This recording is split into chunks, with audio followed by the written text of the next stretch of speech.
안녕하세요. DJ 선아입니다. 오늘의 사연 시작해 보겠습니다. 안녕하세요.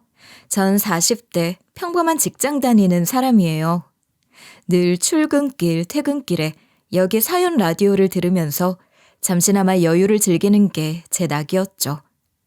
집에 가면 저는 두 아이의 엄마, 한 남자의 아내로 제 위치를 바꿔야만 했으니까요. 전 이렇게 평생 비슷한 생활을 하며 노년에는 푹 쉴 수 있겠지 하면서 살았습니다. 얼마 전 제 인생에 아주 큰 변화를 한 번도 아닌 여러 번 겪게 되기 전까지는 말이에요. 그 일로 제 인생이 이렇게 바뀔 거라곤 상상도 못하고 살았죠. 그럼 본론으로 들어가기 전에 간단히 제가 어떤 사람인지 이야기해 보겠습니다.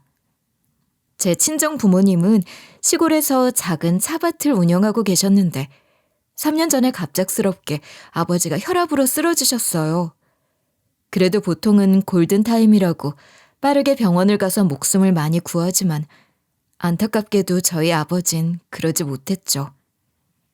그날따라 함께 일을 하던 엄마가 몸이 안 좋으셔서 아침 일을 쉬는 도중에 인적이 드문 밭에서 그대로 쓰러지셨던 거였거든요. 슬슬 점심 먹을 시간에도 아버지가 집에 오질 않아서 엄마가 밭으로 나갔더니 그렇게 쓰러져 계셨대요. 그리고 그렇게 돌아가셨습니다. 너무 늦게 발견했던 거죠. 친정 엄마고 저고 그 일로 얼마나 마음고생을 했는지 모릅니다. 특히나 함께 차밭을 꾸리던 엄마는 아버지가 돌아가시고 난 뒤에는 한동안 제 뒷바라지가 필요할 정도로 제 생활을 못하실 정도였어요. 그래서 전 남편에게 조금만 배려해달라고 해서 퇴근 후에는 집이 아닌 친정집으로 출퇴근을 했습니다. 당신 말대로 장인어른 장례식 때 보니까 장모님 넋이 완전 나가셨더라. 자식이라곤 당신밖에 없는데 당연히 옆에 있어드려야지. 나랑 애들 걱정하지 말고 회사 마치면 장모님 집으로 가. 보통이라면 그래도 싫은 내색 한 번은 내비칠 만도 한데 그러지 않고 선뜻 제 뜻을 이해해준 남편에게 너무 고마웠어요. 그렇게 거의 한 달 넘도록 이런 생활을 했던 것 같아요. 엄마도 걱정이었지만 슬슬 집에 있는 아이들과 남편 걱정도 들기 시작했죠. 속으로는 어서 엄마가 빨리 정신을 차려야 할 텐데 하며 끙끙 앓았지만 겉으로는 절대 티내지 않았습니다. 엄마의 슬픔을 누구보다도 잘 이해하던 사람이 저였으니까요. 그런 제 바람을 하늘에서 돌아가신 아버지가 들었을까요? 어느 날 갑자기 아버지가 꿈에 나와서 자기를 혼냈다며 엄마가 다시 정신 차리고 일상으로 돌아오게 되었거든요. 너희 아빠도 참 정말 꿈까지 찾아와서 왜 하나밖에 없는 딸내미 고생을 시키냐며 나한테 막 뭐라 그러는 거 있지? 혼나면서도 막 할 말은 많은데 오랜만에 또 얼굴 보니까 너무 좋아서 그냥 멍하니 네 아빠 얼굴만 보고 있었다. 네 아빠 말처럼 나도 이제 정신 차리고 내 할 일 해야지. 그리고 엄마도 저도 평소와 같은 일상을 다시 되찾게 되었죠. 남편은 고맙게도 이런 시간을 모두 함께 버텨주었고 엄마가 제 자리를 찾은 뒤에도 종종 저와 함께 찾아가서 살갑게 인사를 나누곤 했습니다. 엄마도 그런 남편을 보며 내가 사위를 참 잘 뒀어 하며 흐뭇해하셨죠. 남편이 어떤 속내를 가지고 있는지 아무것도 몰랐으면서 말이에요. 아무튼 이야기를 시작하자면 이 뒤에 생긴 제 특이한 버릇 비슷한 것부터 말해야 할 것 같아요. 모든 일의 발단은 여기서부터였다 할 수 있거든요. 아버지가 이렇게 갑작스럽게 돌아가시고 난 뒤에는 약간 건강 염려증 같은 증상이 생기게 됐죠. 사람이 정말 건강 그렇게 신경 쓰며 살아도 가는 건 한순간이구나 하는 걸 느꼈거든요. 그러던 찰나 저희 둘째가 이제 막 유치원생이 되었고 얼마 지나지 않아 친구랑 간단한 다툼이 있었다는 말을 선생님에게 듣게 되었죠. 외관상 별로 다치지도 않았지만 저는 놀래서 얼른 찾아가 아이를 안고 얼른 병원으로 뛰어갔을 정도로 건강 염려증이 심했어요. 그에 남편에게 한 소리 듣게 됐죠. 당신 장인어른 그렇게 되고 너무 건강 그러는 거 아니야? 애가 뭐 친구랑 싸우면서 자라는 거지. 그거 조금 투닥거려다가 큰일이라도 생겨? 무슨 그런 일에 안색 시퍼렇게 변해서 병원을 가. 당신은? 애가 넘어졌다는데 걱정도 안 돼? 그리고 잘못 넘어졌다가 애 머리라도 부딪혔으면 가뜩이나 CCTV도 보여줄 수 없다고 해서 내가 얼마나 걱정을 했는데. 게다가 몸에 상처라도 잘못 남아서 염증이라도 깊어져 봐. 그건 또 어떻게 하려고. 아무리 그래도 그렇지. 앞만 봐도 멀쩡한 애를 데리고 병원을 가서 의사 선생님 붙잡고 그 야단을 쳤으니 내가 얼굴이나 들고 다니겠어? 당신 그거 병이야, 병. 장인어른 돌아가신 지 벌써 3년 다 돼가. 그런데 언제까지 그러고 살려고 그래? 어차피 이러려고 보험도 열심히 들어놨잖아. 그러니까 말 나온 김에 당신도 다음 달에 건강검진 한번 받아. 엄마도 이미 서울의 좋은 병원에 예약 잡아놨으니까. 뭐? 무슨 건강검진을 1년에 2번이나 받아. 당신 돈이 그렇게 썩어나? 우리 벌이에 지금 가당키나 해? 당신도 이제 장모님처럼 정신 차리고 살아야지. 언제까지 그렇게 과거에서 못 벗어날 거야. 장인어른이 편안히 쉬려고 해도 당신 하는 거 보면 무덤에서 벌떡 일어나서 나오시겠어. 과격한 표현을 하긴 했지만 남편이 저를 걱정해서 한 말이라는 건 압니다.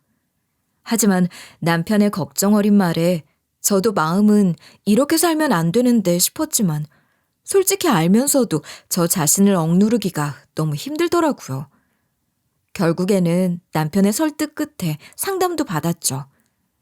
아마 건강하게 밭일 하시던 아버지가 갑자기 돌아가신 게 제 마음에는 트라우마로 남았던 모양입니다.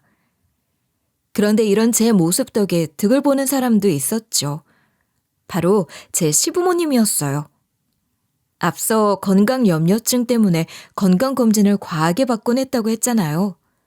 항상 제 친정엄마 건강검진 예약을 할 때 두 분도 함께 가서 받아보라 권유드렸었거든요.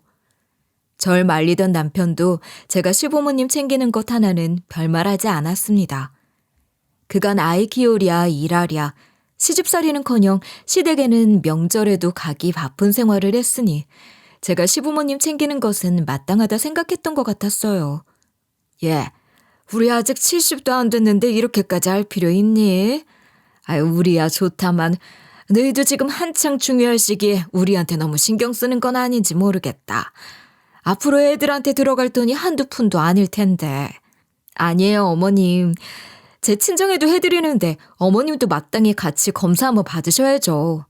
나이 들수록 매년 검사 받고 병원 가까이 해야 한대요. 그래야 오래 건강하게 살 수 있다고요.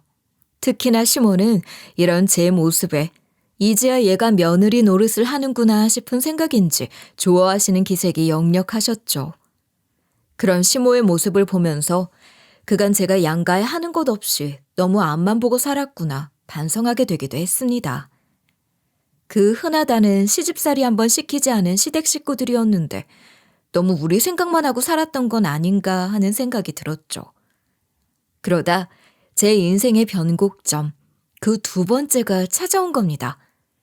처음은 제 친정 아버지가 돌아가셨던 일이었고 이번에 생긴 일은 2번째 일이었죠. 아직도 그때 일만 생각하면 가슴이 철렁합니다. 여느 때처럼 시부모와 엄마의 건강을 챙길 때였어요. 건강검진을 받다가 친정엄마에게 이상이 있다며 다시 재검사를 받으라 연락이 온 거예요.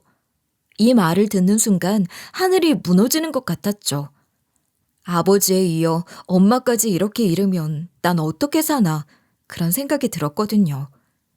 특히나 아버지를 잃은 지 얼마 지나지 않아 엄마까지 아프다는 말을 들었으니 정말 제 세상의 두 쪽으로 갈라지는 것만 같았죠.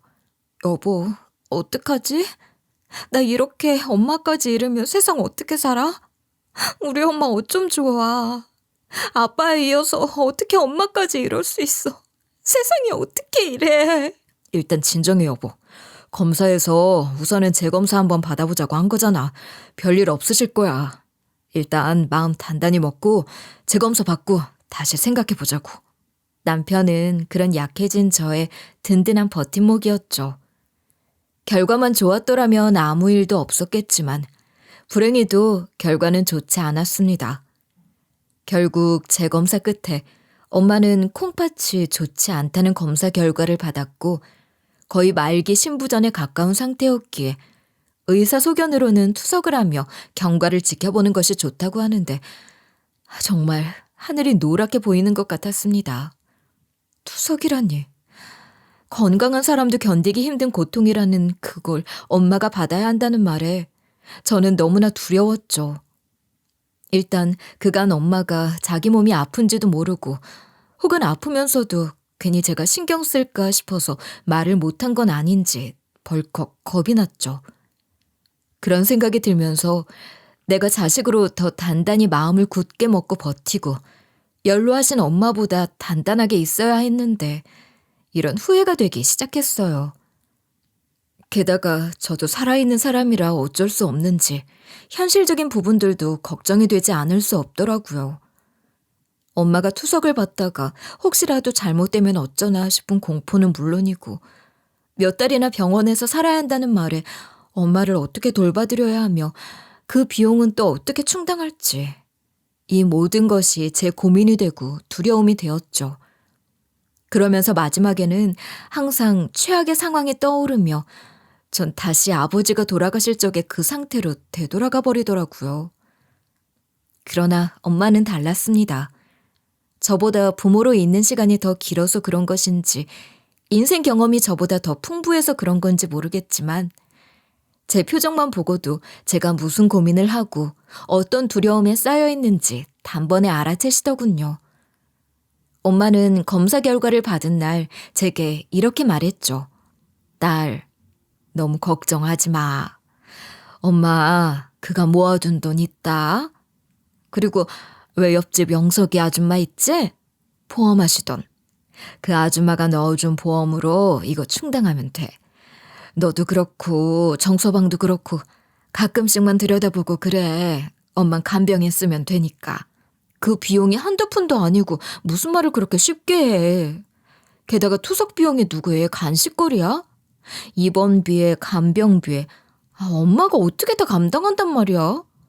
그리고 혹시 엄마가 잘못되면 난 어쩌고. 그러지 말고 우리한테 도움 받아, 응? 맞습니다, 장모님. 이 사람은 직장 다니지만 저는 제 가게 하고 있으니 잠시 직원들한테 맡기고 제가 장모님 모시겠습니다. 저도 있는데 왜 굳이 사람을 쓰려고 하세요? 그 돈은 아껴두셨다가 나중에 노후에 쓰셔야죠. 이 다 늙은 사람 하나 보전하자고 젊은 사람들 시간 낭비하니까 그렇지. 그 돈이 자네랑 내 딸이 어떻게 번 돈인지 다 아는데 내가 어떻게 쓰겠나. 그리고 애들도 이제 곧 있으면 돈 한창 들어갈 시기인데 지금 돈을 다 써버리면 어떡해. 그이가 남긴 것도 있고 다 내가 감당할 수 있어서 이런 말 하는 걸세. 너무 걱정들 하지 말어. 엄마는 한사코 저와 남편의 도움을 거부하셨어요. 너무 속상하기도 했습니다. 엄마에겐 아직도 제가 어린아이처럼 보이는 건가 이런 생각도 들었고요. 전 엄마에 대한 걱정과 앞으로에 대한 걱정 등등으로 저도 모르게 눈물이 펑펑 나오더라고요. 그런 저 대신 엄마를 설득해 준 것은 바로 제 남편이었습니다. 제 옆에서 저를 단단히 붙잡고 엄마에게 단호하게 말했죠. 장모님이 그렇게 저희 밀어내시면 이 사람 마음이 어떻겠습니까? 일단 너무 그렇게 필요 없다 말하지만 마시고 저랑 같이 가서 입원 절차부터 밟읍시다. 아무리 그래도 아픈 사람이 무슨 고민을 하게 놔둘 수 있겠어요? 이 사람 도움 필요 없다 쳐도 제 마음까진 밀어내지 마세요. 엄마도 이런 단호한 남편의 말에 계속 거절하긴 미안했는지 난감한 표정을 하면서도 알겠다 해주더라고요. 이 남자가 내 남편이라니 너무 뿌듯했던 순간이기도 했습니다. 그리고 고맙게도 남편은 직장을 다녀 함부로 시간을 뺄 수 없었던 저를 대신해 엄마의 병간호까지 해줬습니다. 저도 병간호가 정말 힘든 일인 거 다 알고 있어요. 저 역시도 남편과 함께 번갈아 병간호를 했으니까요. 누가 말하길 병간호하느라 집안이 쫄딱 망한다는 이야기도 있잖아요. 언제 끝날지 모르는 그런 일. 혹시라도 평생을 이렇게 모시고 살아야 할지 모른다는 부담감도 있었을 텐데 군말 없이 도와주는 남편. 거기다 누가 시킨 것도 아니고 본인이 직접 나서서 하겠다 해주는 남편을 저도 그렇고 엄마도 좋게 볼 수밖에 없었죠. 하지만 이런 생활이 금방 끝나지 않아 저도 그렇고 남편도 그렇고 치료를 받는 당사자인 엄마도 지쳐갈 그런 무렵이었어요. 하루는 남편을 붙잡고 이야기했죠. 당신은 이제 가게 일에 더 전념해. 요즘 너무 소홀히 해서 가게 매출도 엉망이잖아. 이젠 내가 혼자서 엄마 돌볼게.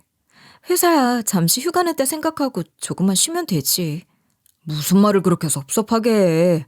당신 내가 당장이라도 내일 안 가면 장모님한테 뭐라고 말이나 꺼낼 순 있고?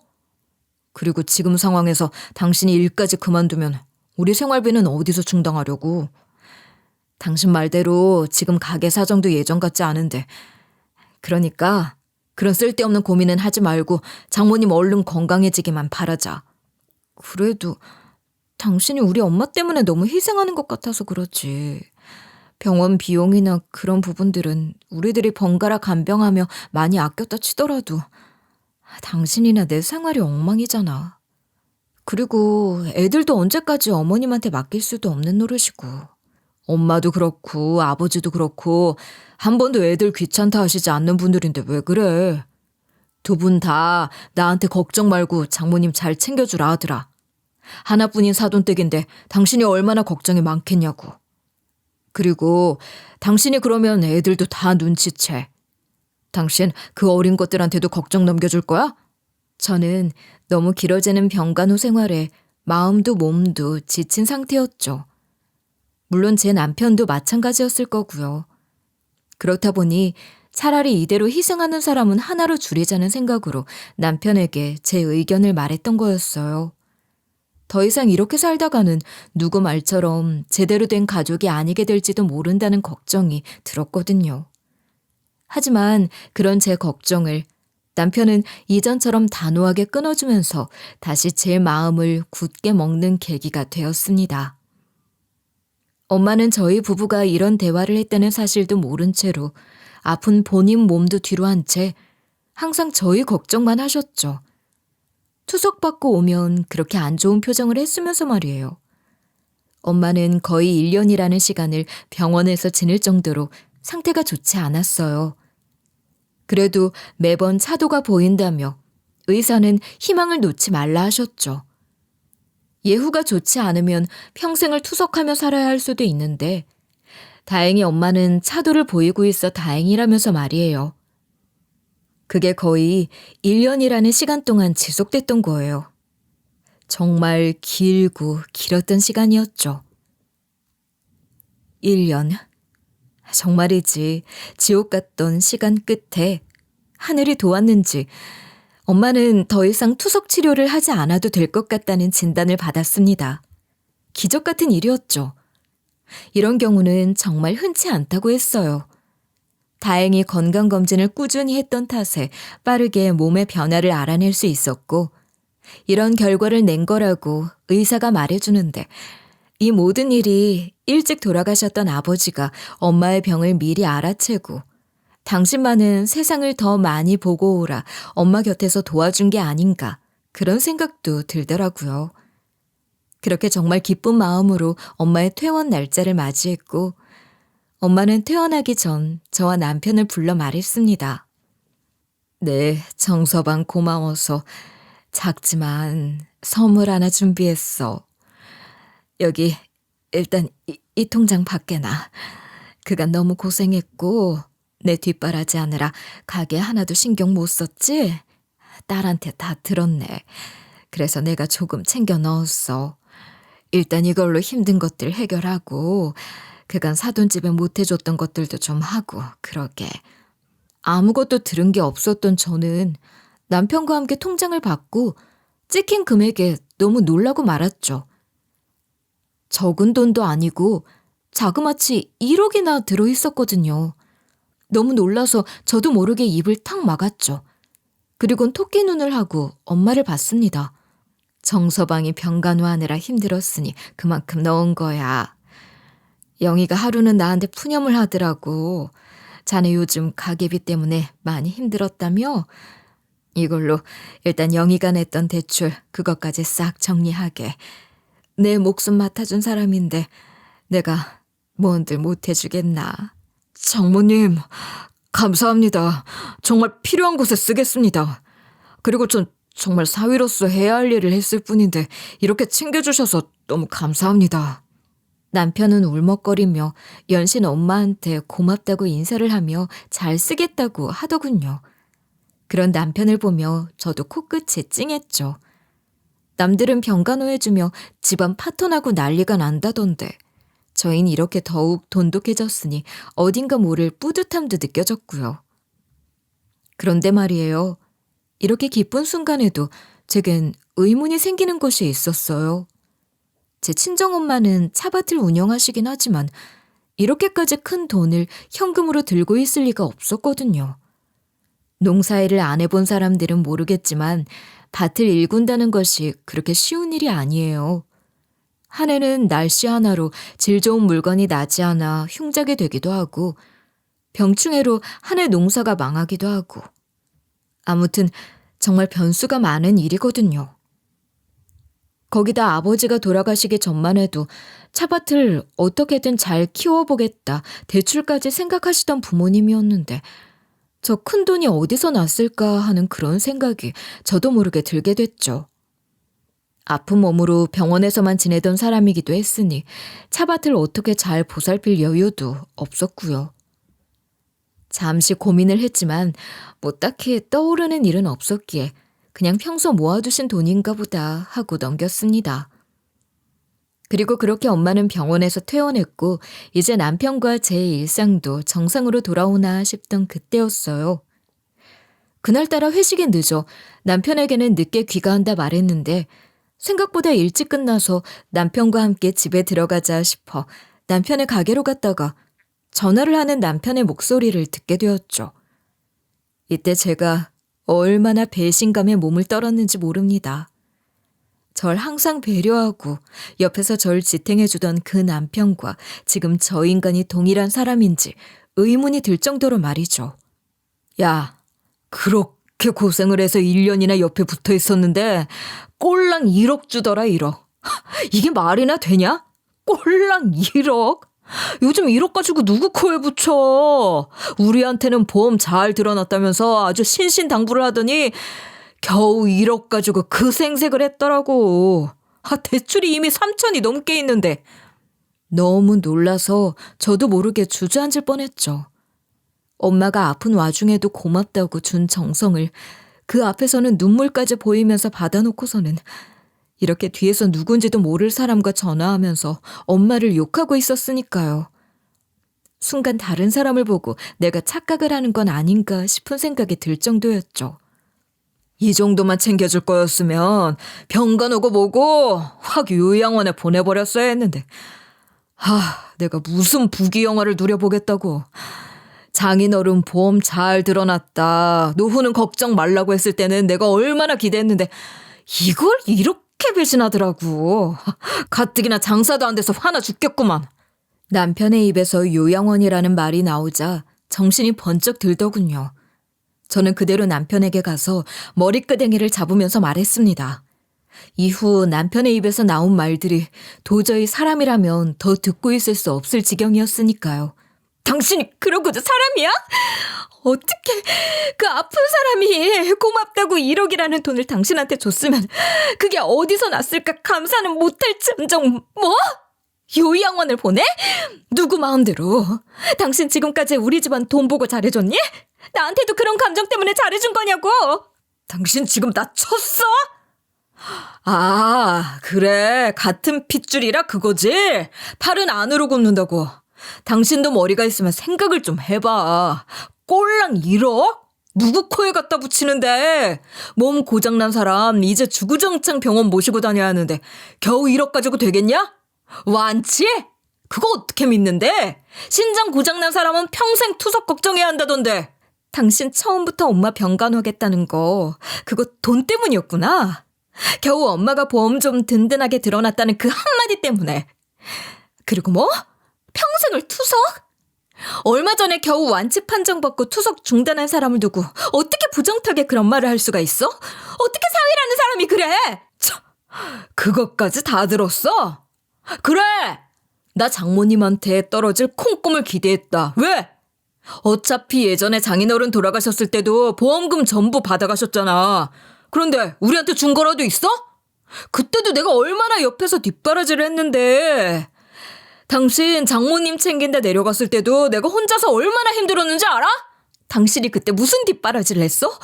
솔직히 애들도 방과 후며 유치원이며 남의 손에 다 맡겨놓고는 뒷바라지 할 생각이었으면 엄마 챙기러 내가 내려간다 했을 때부터 진작에 같이 따라다녔어야 하는 거 아니야? 내가 왜? 우리 부모님 모시기도 바빠 죽겠는데 장모님 미래까지 내가 책임을 져야 하냐? 어차피 장인어른이 다 남겨두고 가셨겠지. 누군 병간호에 수십억도 쓴다는데 꼴랑 1억 준 사람 확 요양원에 보내버릴까 보다 생각만 하고 실천 안 한 걸 천만 다행이라 생각해. 순간 다 꿈이었으면 좋겠다고 생각했어요. 남편의 이런 말을 들었을 땐 말이죠. 그래도 자기 선의로 엄마한테 선뜻 병간호는 본인이 하겠다 말한 남편이었는데 결국 노린 건 엄마가 가지고 있던 보험금이라는 사실에 너무 화가 났죠. 정말 눈에 보이는 게 하나도 없더라고요. 고민이고 뭐고 할 틈도 없었습니다. 항상 하던 아이들 걱정마저도 이 순간에는 생각이 나지 않았죠. 그렇게 저는 다음 날 당장에 짐을 싸서 엄마에게 내려갔습니다. 그리고 제가 들었던 이 모든 사실을 엄마에게 털어놨죠. 그러자 엄마는 제게 통장 하나를 보여주며 그간 있었던 놀라운 일들을 말해주더군요. 정서방이 그런 사람일 줄은 꿈에도 몰랐구나. 나랑 같은 병실 쓰던 사람이 정서방 성격이 이상하다고 뭐라 할 때도 안 믿었는데 엄마도 아픈데 그런 사람들 말이 귀에 들어왔겠어. 나도 정말 그때 그놈이 그런 말 하는 거 못 들었으면 지금까지도 까맣게 모르고 살 부대끼며 살았을 텐데. 그나저나 나 대출이랑 애들은 어떡하지? 이대로 다 포기하고 있을 수도 없고. 뒤늦게 든 걱정이었지만 그간 엄마의 오랜 병원 생활로 제가 그간 모아뒀던 돈을 대부분 다 사용했거든요. 당장 내일부터는 들어오는 월급에 의지하며 지내야 했기에 남편과 이런 부분들도 함께 이야기하려 했는데 이런 일을 당했으니 앞이 막막했죠.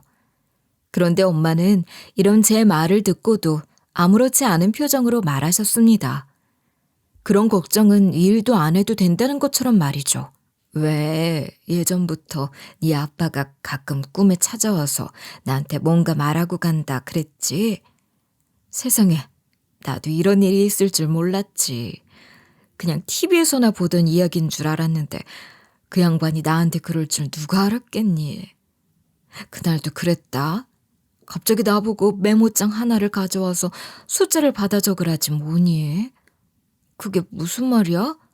아빠가 꿈에서 엄마한테 숫자를 받아 적으랬다고? 왜? 나도 처음엔 의아했어. 네 아빠가 그런 사람이 아니었잖니. 아무튼 그래서 웬 숫자냐 싶은 마음에 멀뚱멀뚱 자기를 쳐다보기만 하자 나한테 엄청 호통을 치는 거야. 얼른 받아 적으라고. 시간이 없다면서 말이야. 그래서 나도 모르게 받아 적었는데 그 순간 번뜩 눈이 떠지지 뭐야? 꿈인지 생신지도 몰랐어. 잠에서 깨서 몽롱했지. 근데 상황이 너무 묘하잖아. 그래서 아빠가 엄마한테 뭐 돈 들어있는 금고라도 남겼어? 왜 숫자를 가르쳐줬는데? 얘는 숨 넘어가겠다. 엄마 일단 말 좀 하자. 아무튼 꿈인데도 그 숫자들이 너무 생생한 거야. 그래서 까먹기 전에 얼른 아빠가 말했던 대로 메모장에 숫자를 적었지. 그런데 문득 이런 건 복권 당첨 번호라던데 하는 생각이 스쳐 지나가는 거야. 그때 알았지. 네 아빠가 나한테 정말 복권 당첨 번호를 남겼구나 하고. 엄마는 그 꿈을 꾸고 날이 밝자마자 정말 돌아가신 아버지가 말해준 번호대로 로또를 사셨대요. 설마 하면서도 에이 아니겠지 하고 당첨 번호를 확인했는데 세상에 정말로 1등 당첨 복권이었다는 겁니다. 본인도 너무 놀라서 한 수십 번을 계속 확인하셨다 하더라고요. 그리고는 덜덜 떨리는 마음으로 1등 당첨금을 받아서 일단 은행에 그 돈을 넣어두기만 하셨다고 했죠. 왜 TV 보면 1등 당첨하면 여기저기서 알아보고 사람 해코지한다고 그러잖니. 워낙 세상이 흉흉하니까 통장에 돈만 넣고 얼른 내려왔지. 이 돈을 어쩌면 좋을까 생각하던 찰나에 몸까지 아파서 정신도 없었고. 그래도 고마워서 정서방한테 일단 1억만 준 거였는데 역시 사람 욕심이라는 건 옛말이 다 맞다니까. 저는 정말로 몰랐어요. 엄마가 그 TV에서나 보던 로또 1등 당첨자 중 한 명이었단 사실을 말이에요.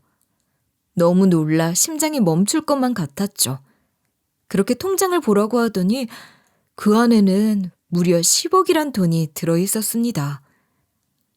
엄마의 말을 듣고는 내려올 때 걱정 많았던 모습과는 다르게 당당히 어깨 펴고 집으로 갔습니다.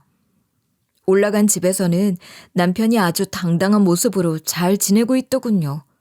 어이가 없었어요. 그 난리통에도 이렇게 평화롭게 지낼 수 있다니 말이죠. 이게 이 사람의 본성이구나 싶더군요. 그래서 저도 당당하게 말했죠. 나 당신이랑 이혼할 거야. 당신도 1억밖에 못 주는 병간호해야 하는 장모 있는 사람이랑 가정 꾸리고 싶지 않을 거 아니야. 그냥 이혼하고 돈 많이 주는 여자나 만나. 애들 걱정은 하지 말고. 어차피 애 딸리고 가게 적자인 놈 데려갈 사람도 없을 거잖아. 무슨 뚱딴지 같은 소리야. 장모님에 이어서 당신도 어디 아파? 그러지 말고 가서 장모님이 꽁쳐놓은 돈이나 더 없는지 가서 살펴보고 와. 친정에 갔으면 그것부터 알아볼 것이지 무슨 말이 그렇게 많아? 이혼은 뭐 아무나 할 수 있는 줄 알아? 당신은 정말 끝까지 뻔뻔하고 당당하구나. 그럼 우리 엄마가 억만장자가 됐다 말해도 나한테 그렇게 끝까지 당당하게 말할 수 있겠어? 뭐? 말이 되는 소리래. 그 조그만 차밭도 겨우 꾸리면서 무슨 돈이 있다고. 병원비도 내고 장인어른 뭐 두고 간 것도 없어 보이는데 무슨 돈이 있어? 내 마음 돌리려고 그냥 하는 소리지? 당신도 참 사람이 야갔어. 그런 거짓말도 다 하고. 남편은 엄마가 억만장자라는 말에 깜짝 놀라면서 거짓말하지 말라고 하더군요. 저를 의심하면서 거짓말쟁이로까지 몰아가는 남편의 행동에 어이가 없어서 저는 증거로 엄마의 통장에 있던 잔액과 엄마 사업자 등록증을 함께 보여줬습니다. 나 이제 엄마랑 사업하려고. 알고 봤더니 엄마가 하는 사업이 지금 블루오션이었더라고. 당신 말대로 평생 월급이나 받아먹는 생활은 청산하고 이제 당신이 원하던 떼돈 벌러 가야지. 여기 통장에 잔고 보이지? 이 돈이면 사업 한번 망한다고 못 먹고 살진 않거든. 뭐야? 이거 공이 얼마야? 대체 이게 거짓말이지? 어디 인터넷에서 다른 사람의 찍은 사진 가져와서 나 놀리는 거 아니야? 장모님이 어떻게 이런 큰 돈이 있을 수가 있어? 전 남편이 제 말을 믿거나 말거나 소리를 치든 말든 안 들리는 척하며 짐을 싸서 나갈 준비를 했습니다. 당장에 아이들도 함께 데려가려 시간 맞춰서 왔으니 아이들 짐까지 다 꾸리기 시작했죠. 그러자 그런 제 앞을 막아서면서 말하더군요. 야, 사람 말에 제대로 대답은 하고 가야 될 거 아니야. 그리고 누구 마음대로 애들을 데려가? 애들이 뭐 당신 소유인 줄 알아? 그간 우리 애들 봐준 우리 엄마 아빠 노력은 어떻게 보상하려고? 당신은 끝까지 돈이구나. 그렇게 애들까지 들이밀면서 돈 생각이 나? 아주 집구석에서 어디 돈 나올 구석은 없나 살펴보면서 평생 그렇게 살아. 나는 애들이랑 나가서 알아서 잘 먹고 잘 살 테니까. 당신이란 사람 정말 질린다. 내가 어떻게 당신을 철석같이 믿고 지금까지 살아왔을까? 아주 가면을 단단히 썼었네, 당신. 저와 함께 올라왔던 엄마가 차에서 기다리다 제가 너무 늦는다 싶었는지 이미 대문 앞에서 기다리고 있더라고요. 저와 남편이 실랑이 하는 소리에 다가와서 제 남편을 보며 엄마도 한마디 했습니다. 자네 지금 내 딸한테 언성 높였나? 네, 자네가 병간호해준 게 고마워서 딸이랑 같이 공동사업이라도 하려고 했건만 돈이나 탐내는 놈인 줄 누가 알았겠어. 내가 사람을 봐도 한참을 잘못 봤지. 장모님 제발 이야기 좀 합시다. 이 사람이 뭐라고 했든 간에 일단 제 얘기도 먼저 들어보셔야죠. 이렇게 일방적으로 이혼하자 이야기하면 어떻게 합니까?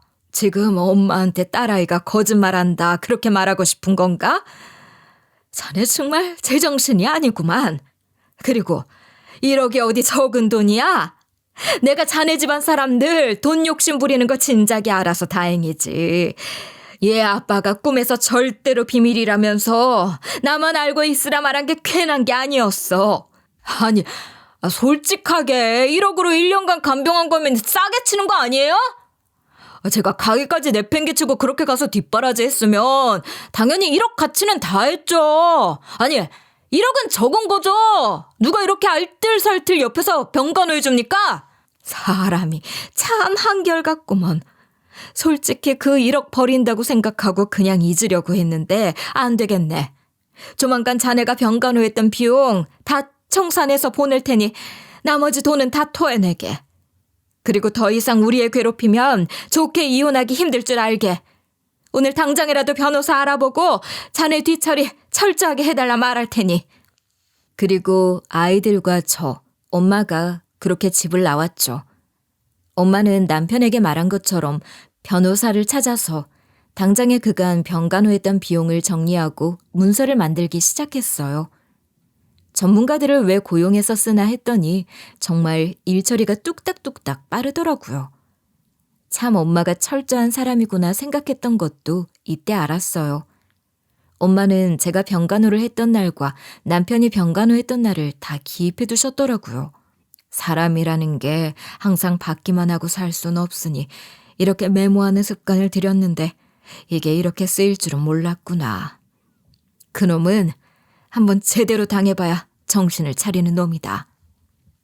남편 같은 사람은 철저히 당해봐야 자기가 무슨 짓을 했는지 반성하고 깨닫는 멍청이라며 엄청나게 꼼꼼히 계산을 하시기 시작했죠. 그리고 무슨 말이 나오지 못하게 간병비를 많이 쳐줘서 1년에 얼추 5천이라는 돈이 나오더군요. 이후에는 통장 내역을 뽑아 나머지 돈을 다시 받게끔 처리를 했죠. 변호사님이 정말 옆에서 많이 도와주셨습니다.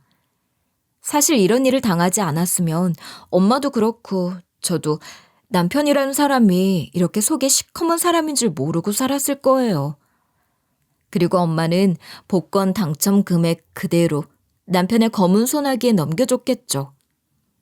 이 모든 게 돌아가신 아버지가 도와주셨다 생각하면 정말이지 수호천사라는 말이 있는 이야기인가 보긴 합니다. 엄마 꿈에 자주 찾아왔던 아빠는 저희 둘을 놓고 이승을 떠나는 게 힘들었는지 이런저런 이야기를 엄마한테 해줬다는데 그중 하나가 저 복권 당첨 번호를 알려주고선 엄마만 알고 있으라고 그렇게 옆에서 당부를 하셨대요. 정말 신기한 일이지 않나요? 저는 이런 일은 정말이지 TV에서나 볼 법한 그것도 다 꾸며낸 픽션이라고 생각했어요. 그냥 우연히 운이 좋았을 뿐이었는데 마치 조상신이 나를 도왔다. 꿈에 돌아가신 할머니가 나와서 숫자를 점지해줬다. 이런 말을 한 거라 생각했죠. 왜 괜히 그래야 뭔가 자신이 특출난 사람이라 이런 행운을 누렸다 하는 느낌이 들잖아요. 정말이지 그런 것들이라 생각했는데 그 당사자가 가족이 되니까 너무 얼떨떨한 거예요. 이제는 귀신이 있냐고 물어보면 당장이라도 있다고 말할 정도로 말이죠. 주변에서 사업하는 사람들을 보면 막 민간 신앙을 믿으면서 구슬하고 제를 하고 그러잖아요.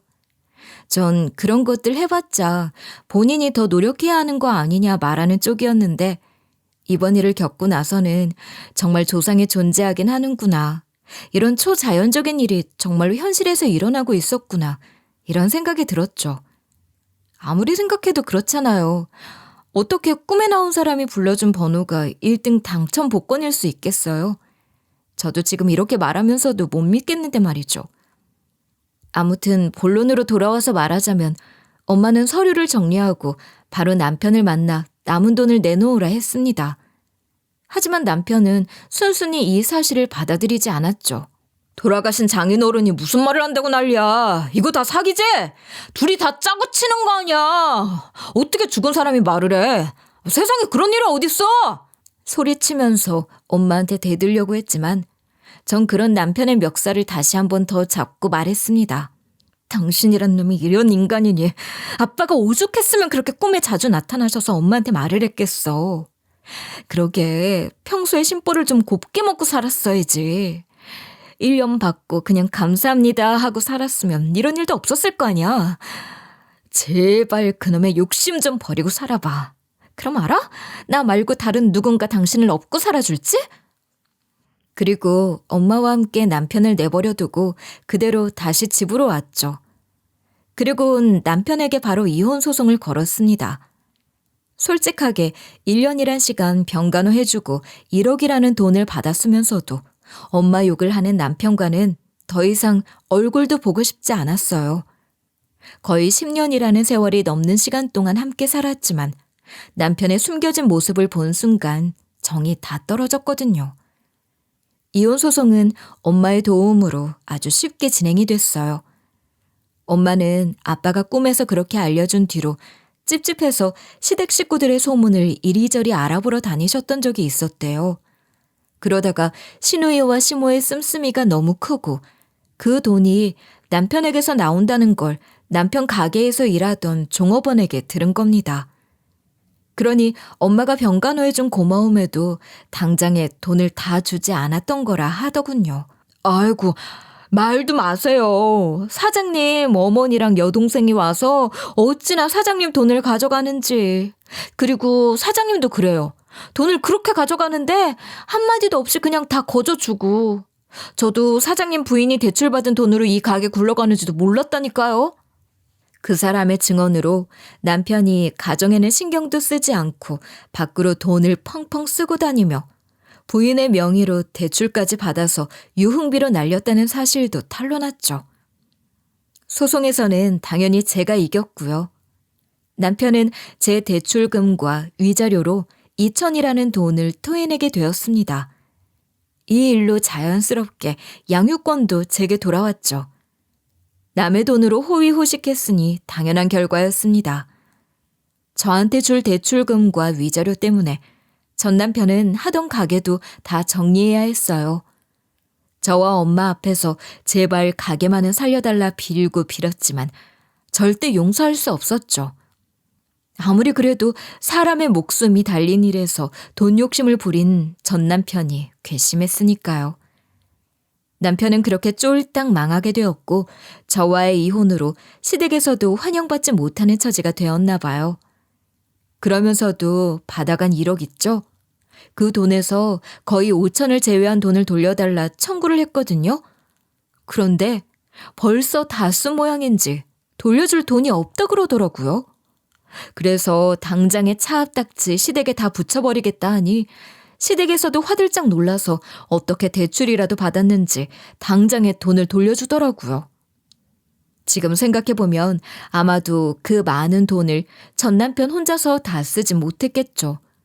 분명 시댁 식구들도 거기에 연루가 되어 있으니 놀라서 대출이라도 받아 돌려준 게 아닌가 싶습니다. 그러면서 시댁도 무리를 했던 것인지 전 남편이 사줬다던 외제차는 중고로 벌써 팔아버리고 없었고요. 그간 남편에게 받아갔던 돈으로 산 명품들도 죄다 내다 팔아야 할 정도로 시댁 사정은 좋지 않았던 것 같아요. 그럼에도 말이죠. 사람은 버릇을 버리지 못하는 모양이에요. 정신을 못 차린 신우와 시모 때문에 전 남편은 줄어든 벌이에 없던 대출까지 끌어서 받느라 겨우 입에 풀칠만 하면서 사는 것 같더라고요. 뭐 자업자득이었죠. 그러면서 제게 자기가 잘못했다, 한 번만 봐달라, 애들을 아빠 없는 자식으로 만들 거냐며 전화로 용서를 계속 빌었는데 어림도 없습니다. 아이들 빌미로 저를 꼬드기려는 모습은 절 더욱 화나게 만들었거든요.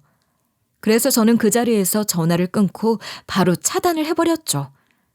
처음에는 다른 사람의 전화로도 계속 연락이 왔는데 저는 모르는 번호는 받지 않는다는 주의였거든요. 전 남편과의 연락은 그렇게 바로 끊겼죠. 그 뒤로는 평온했습니다. 그럼 제 친정은 어떻게 지내고 있냐?